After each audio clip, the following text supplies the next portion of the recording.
میرے رسول کریم علیہ السلام کی یہ حدیث ہے، میرا دل کرتا ہے میں اس حدیث کو روز لوگوں کو سنایا کروں، روز سناؤں۔ امام جلال الدین سیوطی نے لکھی ہے، اللہ کے رسول ایک دن فرمانے لگے فتح مکہ کے بعد حضور آئے تو مسجد بھری ہوئی تھی، پہلے چند چند لوگ ہوتے تھے، اب فتح مکہ کے بعد بھر گئی مسجد۔ حضور تشریف لائے تو صحابہ اٹھ کے کھڑے ہو گئے، حضور نے شان و شوکت دیکھی، مقام دیکھا اللہ کا دیا ہوا، تو محبوب رونے لگے۔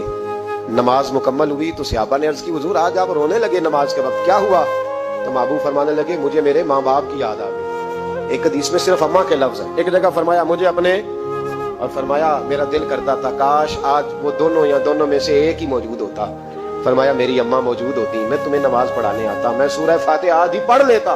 الحاوی للفتاوی میں امام سیوطی علیہ رحمہ نے لکھا ہے، فرمایا میں آدھی سورۃ فاتحہ پڑھ لیتا، میری اماں کو کوئی کام یاد آتا، میری ماں آمنہ حجرے کا پردہ سرکا کے کہتی بیٹا محمد میری بات تو سننا، تو نبی پاک فرماتے ہیں اللہ کی عزت کی قسم میں نماز چھوڑ دیتا، پہلے اماں کی بات سن کے آتا۔ یاد رکھو بھائیو، یاد رکھو، یہ مرتبہ ہے، یہ مقام